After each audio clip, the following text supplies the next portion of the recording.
আপনি প্রতিদিন আয়রন খাচ্ছেন, তবু হিমোগ্লোবিন বাড়ছে না। আপনার চায়ের কাপটা কি তার জন্য দায়ী? শুধু চা না, দৈনন্দিন এই 6টি ভুল আপনার হিমোগ্লোবিনকে বাড়াতে দিচ্ছে না, যেটা হয়তোবা আপনি প্রতিদিনই করছেন। কী সেই ভুলগুলো জানতে গেলে এই ভিডিওটি শেষ পর্যন্ত দেখুন।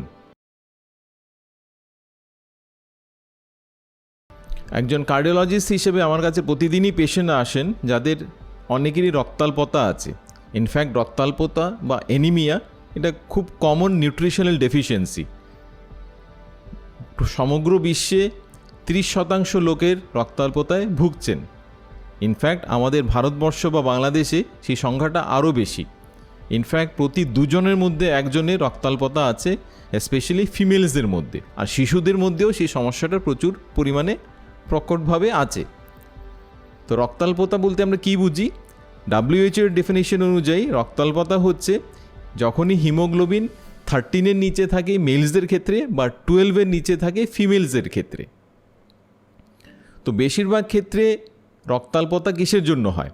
রক্তাল্পতা আগে হতো পুষ্টির অভাবে। আগে আমাদের খাবার দাবারে তত আয়রন থাকতো না, কিন্তু আজকাল পুষ্টির অভাবেও রক্তাল্পতা হচ্ছে। কিন্তু তার থেকেও বেশি হয় আপনি হয়তো খাবার ঠিকভাবে খাচ্ছেন, আপনার প্লেটে ভালো পরিমাণে আয়রন আছে, কিন্তু আপনার ভুল কম্বিনেশন খাবারের জন্য আপনার আয়রন বডি শোষণ করতে পারছে না, মানে অ্যাবজর্পশনের সমস্যা।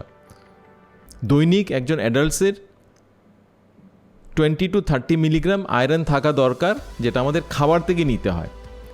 বেশিরভাগ ক্ষেত্রে সেই আয়রনটা আমাদের খাবার থেকেই আসে, কিন্তু হয়তোবা আপনার প্লেটে এডিকুয়েট আয়রন আছে, কিন্তু আপনার বডি সেই আয়রনটা শোষণ করতে পারছে না। তার জন্য আমাদের লং টার্মে রক্তাল্পতা বা হিমোগ্লোবিনের ঘাটতি দেখা দেয়।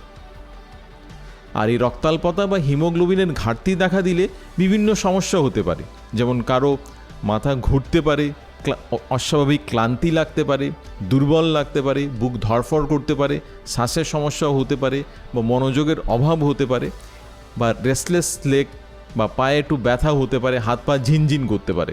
তো এগুলো হচ্ছে কমন সিমটম রক্তাল্পতা বা লো হিমোগ্লোবিনের। এই ভিডিওতে আমরা আলোচনা করব কি খাবার দাবার খেলে বা এড়িয়ে চললে আপনার রক্তাল্পতা হবে না আর আপনি সুস্থ থাকবেন। আমরা যে আয়রন নিচ্ছি খাবার দাবার থেকে, সেটা দুটো সোর্স থেকে আসে। একটা হচ্ছে অ্যানিমেল সোর্স, যেমন মাছ, মাংস, মাটন, ডিম, লিভার, এগুলো হচ্ছে অ্যানিমেল সোর্স, যেটাতে থাকে হিম আয়রন। আর আরেকটা হচ্ছে প্লান্ট সোর্স বা উদ্ভিজ সোর্স, যেমন ডাল, ছোলা, সয়াবিন, শাক ইত্যাদি। এগুলোতে থাকে নন হিম আয়রন। তো নন ভেজিটেরিয়ান ফুডসে, যেমন মাছ, মাংস বা লিভার বা মাটনে, এগুলোতে যে হিম আয়রন আছে, এই হিম আয়রনের অ্যাবজর্পশন অনেকটা বেশি হয়। আপ টু 30 to 35% পর্যন্ত হিম আয়রন আমাদের বডি অ্যাবজর্ব করতে পারে। তো তার জন্য যারা নন ভেজিটেরিয়ানস, ওদের মধ্যে রক্তাল্পতা ততটুকু সমস্যা দেখা যায় না। কিন্তু যারা ভেজিটেরিয়ান, যারা প্লান্ট বেসড খাবার খাচ্ছেন, যেহেতু প্লান্ট বেসড খাবার দাবারে নন হিম আয়রন আছে, আর নন হিম আয়রন অ্যাবজর্পশন ততটুকু হয় না হিম আয়রনের তুলনায়। যেখানে হিম আয়রনের অ্যাবজর্পশন 30 to 35% হচ্ছে, নন হিম আয়রনের অ্যাবজর্পশন সেখানে কিন্তু 5 to 10%, মানে অ্যাবজর্পশন অনেকটাই কম। তো প্লেটে হয়তো আপনার আয়রন আছে, কিন্তু আপনার বডি সেই আয়রন শোষণ করতে পারছে না। তার উপর বেশিরভাগ ক্ষেত্রে আমাদের দেশে অনেকেই আছে যারা নিরামিষাশী বা ভেজিটেরিয়ানস। আবার কেউ কেউ আছেন যারা নন ভেজিটেরিয়ান, কিন্তু নন ভেজিটেরিয়ান হলেও 80% ক্ষেত্রে ওরা ভেজিটেরিয়ান খাবার দাবারই ব্যবহার করছেন। 20 to 30% ক্ষেত্রে হয়তো বা ওরা ননভেজ, মাছ, মাংস ইত্যাদি নিচ্ছেন। তো এমনিতে যেটা আমরা ডিসকাস করলাম, ভেজিটেরিয়ান খাবার দাবারে নন হিম আয়রন থাকার জন্য সেটার অ্যাবজর্পশন অনেকটা কম হয়। আর তারপর যদি আপনি ভুল কম্বিনেশনে খাবার নিচ্ছেন, তাহলে কিন্তু আপনার অ্যাবজর্পশন, আয়রন অ্যাবজর্পশন আরও কমে যাবে, অলমোস্ট 0 পর্যায়ে চলে যাবে, যেটা থেকে আপনার লং টার্মে আয়রন ডেফিসিয়েন্সি হওয়ার সম্ভাবনা অনেকটা বেড়ে যায়। তো তার জন্য আপনার জানা দরকার কিভাবে, কখন, কার সঙ্গে খাবার দাবার খেলে বা কোন কম্বিনেশনে খাবার দাবার খেলে আপনার হিমোগ্লোবিন মেনটেইন থাকবে, আপনি রক্তাল্পতায় ভুগবেন না। তো কি সেই ভুলগুলো যেটা আপনি প্রতিদিনই করছেন, আসুন আমরা এখন আলোচনা করি। তার মধ্যে নাম্বার 1 ভুল হচ্ছে চা বা কফি। হ্যাঁ, শুনতে হয়তো অবাক লাগছে, চা কফির সঙ্গে আবার রক্তাল্পতার কী যোগাযোগ? কিন্তু যারা অনেকেই খাবার দাবার ঠিক পর চা বা কফি সঙ্গে সঙ্গেই খাচ্ছেন, ওদের রক্তাল্পতা দেখা দেয়। কারণ চা বা কফিতে আছে ট্যানিক অ্যাসিড নামে একটা পলিফিনল, যেটা আমাদের বডিতে বা গাটে আয়রনের সঙ্গে যুক্ত হয়ে আয়রন অ্যাবজর্পশনে হ্যাম্পার করে। তো খাবার ঠিক পরপরই চা বা কফি খাবেন না। ইনফ্যাক্ট রিসার্চে দেখা গেছে চা আপনার আয়রন অ্যাবজর্পশনকে আপ টু 60% কমিয়ে দিতে পারে, আর কফি আপনার আয়রন অ্যাবজর্পশনকে আপ টু 40% কমিয়ে দিতে পারে। যদি আপনি চা বা কফি খেতে হয়, খাবার ঠিক পরপর খাবেন না, আপনি খাবারের মাঝখানে খেতে পারেন। তো নাম্বার 1 ভুল হচ্ছে খাওয়ার ঠিক পরই চা বা কফি খাওয়া। নাম্বার 2 ভুল হচ্ছে ক্যালসিয়াম। হ্যাঁ, ক্যালসিয়াম আমাদের জন্য খুব ইম্পর্টেন্ট, আমাদের হাড়ের জন্য ইম্পর্টেন্ট, আমাদের বোনের জন্য ইম্পর্টেন্ট, আমাদের দাঁতের জন্য ইম্পর্টেন্ট, আমাদের নার্ভের জন্য ইম্পর্টেন্ট। কিন্তু আপনি কি জানেন, ক্যালসিয়াম আর আয়রন এই দুটো উপাদান কিন্তু আমাদের শরীরে যে অ্যাবজর্পশন হয়, একই পথে অ্যাবজর্পশন হয়। তো যখনই একই সঙ্গে আমরা ক্যালসিয়াম আর আয়রন নিচ্ছি, ক্যালসিয়াম আয়রনের অ্যাবজর্পশনে বাধা দেয়, তো আয়রন পেছনেই থেকে যায়। ক্যালসিয়াম অ্যাবজর্ব হয়, আয়রন অ্যাবজর্ব হতে পারে না। তার জন্য যখনই আপনি একই খাবারে আয়রন আর ক্যালসিয়াম নিচ্ছেন, আপনার আয়রন অ্যাবজর্পশনে সেটা বাধা হয়ে আপনার রক্তাল্পতার কারণ হতে পারে। অনেকেই আছেন যারা ক্যালসিয়াম সাপ্লিমেন্ট নিচ্ছেন বা ক্যালসিয়াম ট্যাবলেট নিচ্ছেন। তো ক্যালসিয়াম ট্যাবলেট খাওয়ার ঠিক স্পেশালি আয়রন রিচ খাওয়ার পর সঙ্গে সঙ্গে খাবেন না, তাহলে সেটা আপনার আয়রন অ্যাবজর্পশনে বাধা দেবে। বা অনেকেই আমরা আছি যারা ডেইরি প্রোডাক্টস নিচ্ছি, আমরা দুধ নিচ্ছি, দই নিচ্ছি, ইয়োগার্ট নিচ্ছি, পনির নিচ্ছি, ছানা নিচ্ছি।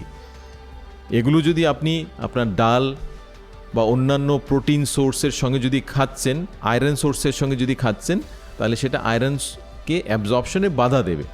তো খাবার সঙ্গে সঙ্গে আয়রন আর ক্যালসিয়াম এ দুটো একসঙ্গে খাবেন না।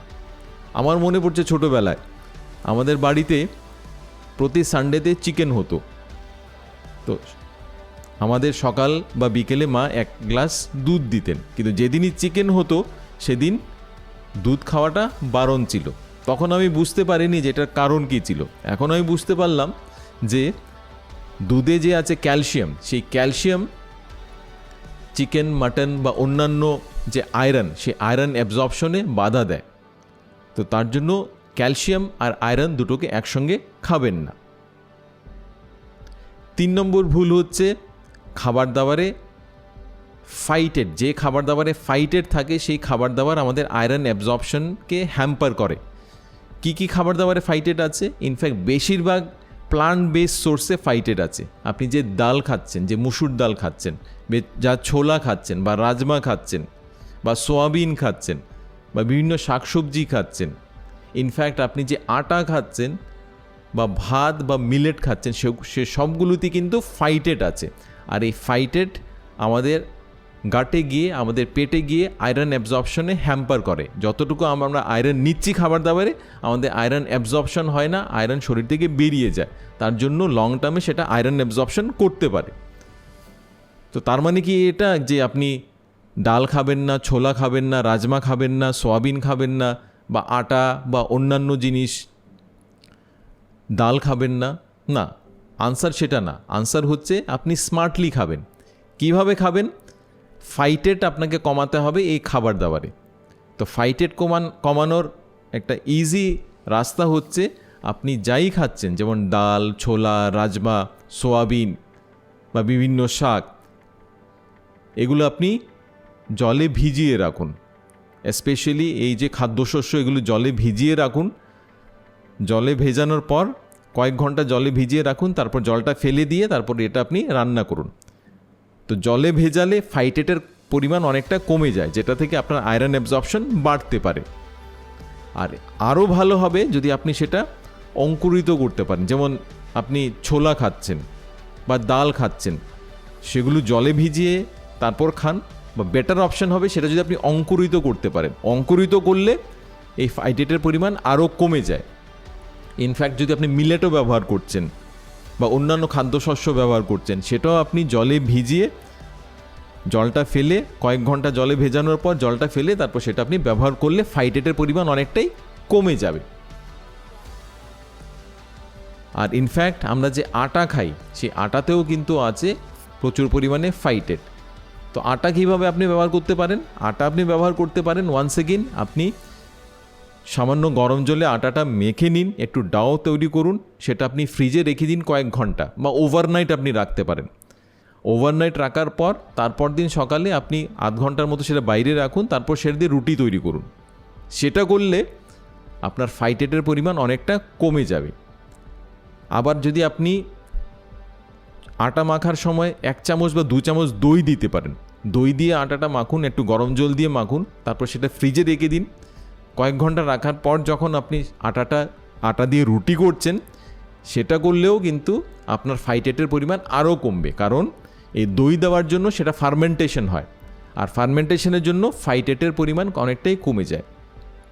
তো এই খাবার দাবারগুলো স্পেশালি ছোলা, রাজমা, ডাল, সয়াবিন, এগুলো আপনি জলে ভিজিয়ে কয়েক ঘন্টা রাখুন, তারপর জলটা ফেলে আপনি সেটা ভালোভাবে রান্না করুন বা সেটা ফার্মেন্টেশন করুন বা সেটাতে অঙ্কুরিত করুন। এগুলো করলে আপনার ফাইটেটের পরিমাণ কমে যাবে। তো এই 3টে জিনিস পালন করলে আপনি খাওয়ার ইমিডিয়েটলি পর চা কফি খাবেন না, বা আপনি ক্যালসিয়াম সাপ্লিমেন্ট খাওয়ার ঠিক পরপর নেবেন না, বা ক্যালসিয়াম রিচ খাবার দাবার যেমন দই, দুধ, পনির, এগুলো খাবার আয়রনযুক্ত খাবারের সঙ্গে রাখবেন না, তাহলে আপনার আয়রন অ্যাবজর্পশন ইনক্রিজ হবে। আর তার সঙ্গে ফাইটেট কীভাবে ডিক্রিজ করতে হয় সেটা আমি অলরেডি ডিসকাস করলাম। আরও 4টা ভুল আমি আপনাদের সঙ্গে ডিসকাস করব, কিন্তু তার আগে আমাদের এই চ্যানেলকে লাইক, শেয়ার অ্যান্ড সাবস্ক্রাইব করুন।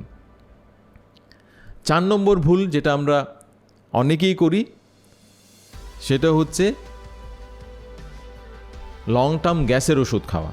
হ্যাঁ, আমাদের মধ্যে অনেকেই আছে যারা লং টার্ম, মাসের পর মাস বা বছরের পর গ্যাসের ওষুধ খাচ্ছেন। আর এই গ্যাসের ওষুধ কী করছে জানেন?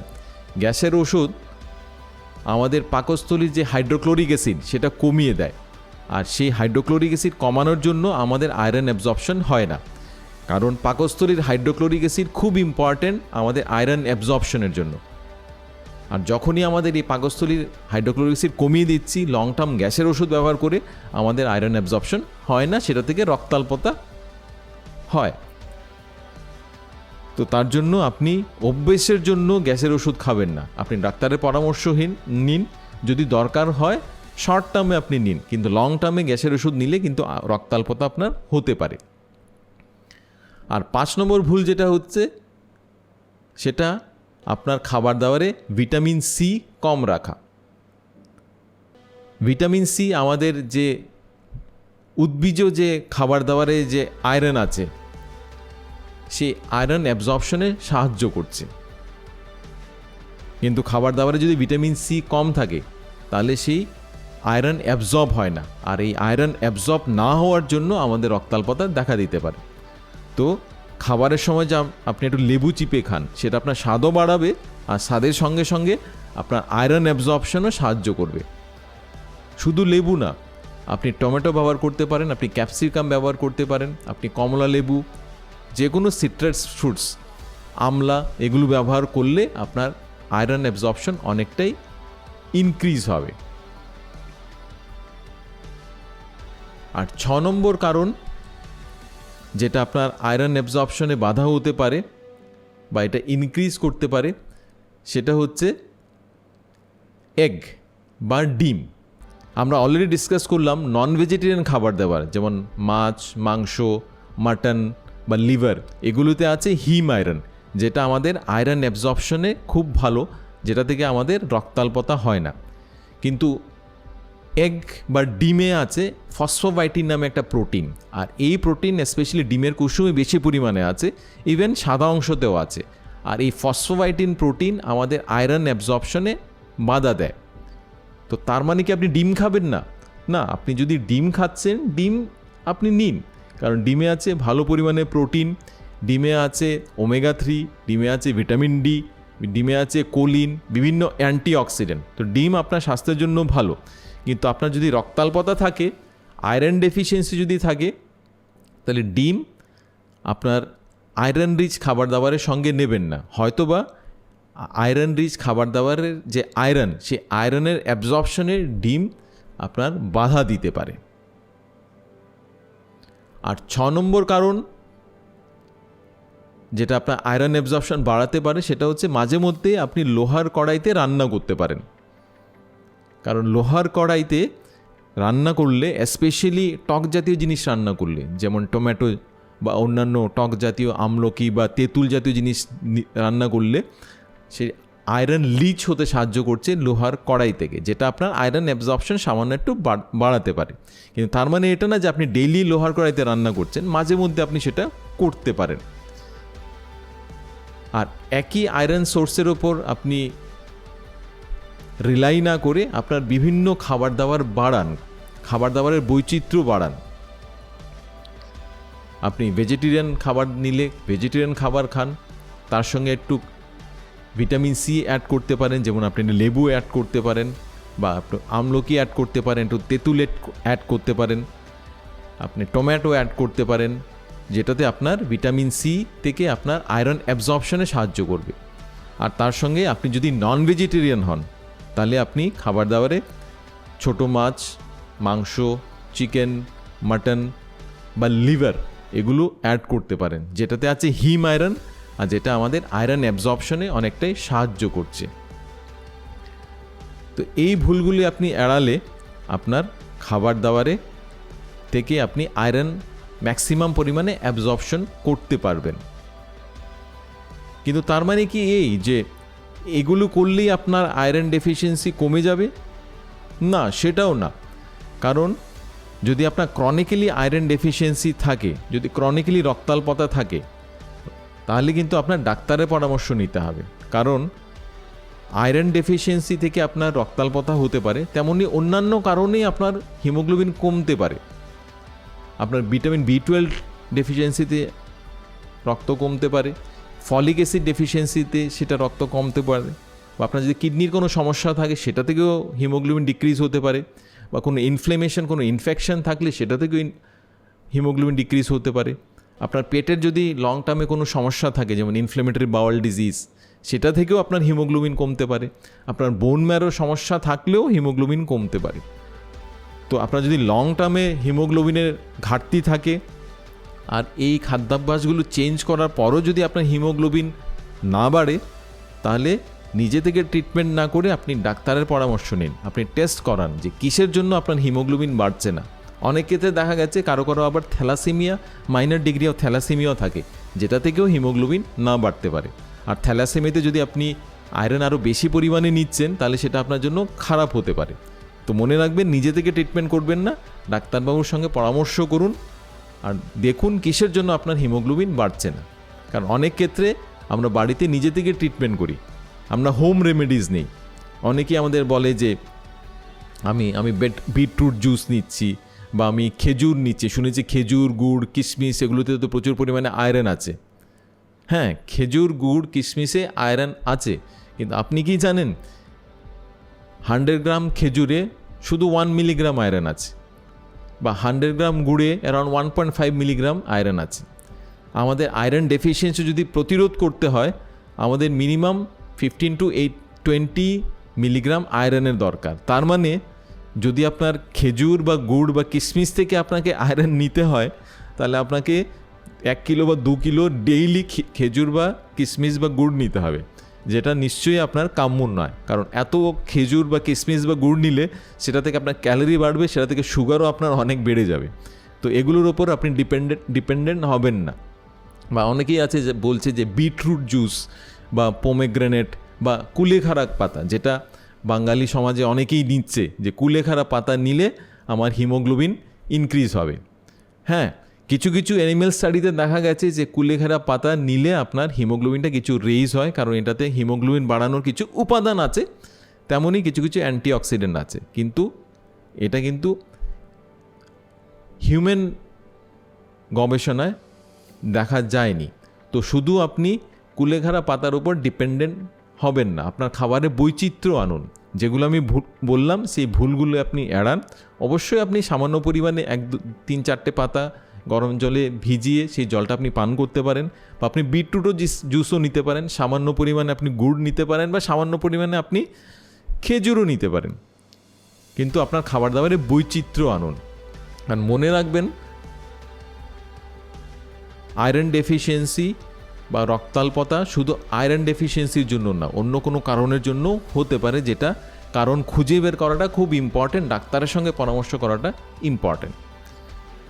তো এই ভিডিওতে আমরা আলোচনা করলাম যে আয়রন ডেফিসিয়েন্সি খুব কমন, স্পেশালি আমাদের দেশে। আর আয়রন ডেফিসিয়েন্সি থেকে বিভিন্ন সিমটম হতে পারে। আর এই আয়রন ডেফিসিয়েন্সি পুষ্টির অভাবেও হতে পারে। আয়রন ডেফিসিয়েন্সি আমাদের খাবার দাবারে ভুল বা রং কম্বিনেশন যেটা আমরা খাচ্ছি সেটা থেকেও হতে পারে। তো আপনার যদি খাবার দাবার থেকে আয়রন বেশি পরিমাণে অ্যাবজর্ব করতে হয় আর আয়রন ডেফিসিয়েন্সি এড়াতে হয়, তাহলে আপনি খাবার ঠিক পরেই চা খাবেন না, যেটা আপনার আয়রন অ্যাবজর্পশনে বাধা দেয়। ক্যালসিয়াম সঙ্গে সঙ্গে খাবারের পর নেবেন না, বা ক্যালসিয়াম ট্যাবলেট নেবেন না, বা ঘন ঘন গ্যাসের ট্যাবলেট ব্যবহার করবেন না। তেমনি ফাইটেট রিমুভালের জন্য আপনি আপনার এই যে ডাল, ছোলা, রাজমা, সোয়াবিন বা মিলেটস এগুলো আছে, এগুলো জলে ভিজিয়ে আপনি ব্যবহার করুন, বা অঙ্কুরিত অবস্থায় ব্যবহার করুন। বা আটা ব্যবহার করলে আপনি সেই আটা জলে ভিজিয়ে ফ্রিজে রেখে নেক্সট দিন সেটা ব্যবহার করতে পারেন, বা সামান্য ফার্মেন্টেশন করে 1 বা 2 চামচ দই দিয়ে ফার্মেন্টেশন করে সেটা ব্যবহার করতে পারেন। খাবার দাবারে আপনি ভিটামিন সির পরিমাণ বাড়ান। আপনি লেবু চিপে ব্যবহার করুন, বা লেমন জুসও ব্যবহার করতে পারেন। তেমনই আপনি আমলকি ব্যবহার করতে পারেন, টমেটো বা ক্যাপসিকাম ব্যবহার করতে পারেন, যেটাতে ভিটামিন সি আপনার আয়রন অ্যাবজর্পশনে সাহায্য করবে। আর যেটা বললাম, ঘন ঘন গ্যাসের ওষুধ খাবেন না, কারণ ঘন ঘন গ্যাসের ওষুধ আপনার আয়রন অ্যাবজর্পশন প্রিভেন্ট করবে। মাঝে মধ্যে লোহার কড়াইতে আপনি খাবার ব্যবহার করতে পারেন।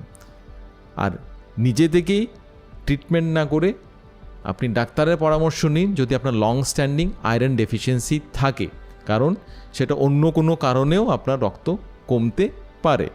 আর খাবার দাবারে আপনি বৈচিত্র্য আনুন, শুধু গুড় বা খেজুরের উপর বা কুলেখাড়া পাতার উপর ডিপেন্ডেন্ট হবেন না, খাবারে বৈচিত্র্য আনুন।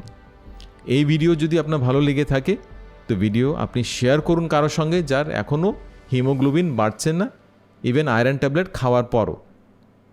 আর এই ভিডিও ভালো লেগে থাকলে আপনি আমাদের এই ভিডিও ফলো করুন, যেটাতে আমরা আলোচনা করেছি যে দৈনন্দিন কী লাইফস্টাইল অবলম্বন করলে আপনি লং স্ট্যান্ডিং আপনার যে গ্যাস অম্বলের সমস্যা সেটা থেকে আপনি নিজেকে রেহাই দিতে পারেন। আমি ডাক্তার অরূপ, একজন কার্ডিওলজিস্ট। আমাদের সঙ্গে থাকুন, সুস্থ থাকুন, ভালো থাকুন। আমাদের চ্যানেলকে লাইক, শেয়ার অ্যান্ড সাবস্ক্রাইব করুন, অ্যান্ড ফেসবুকে আমাদের ফলো করুন।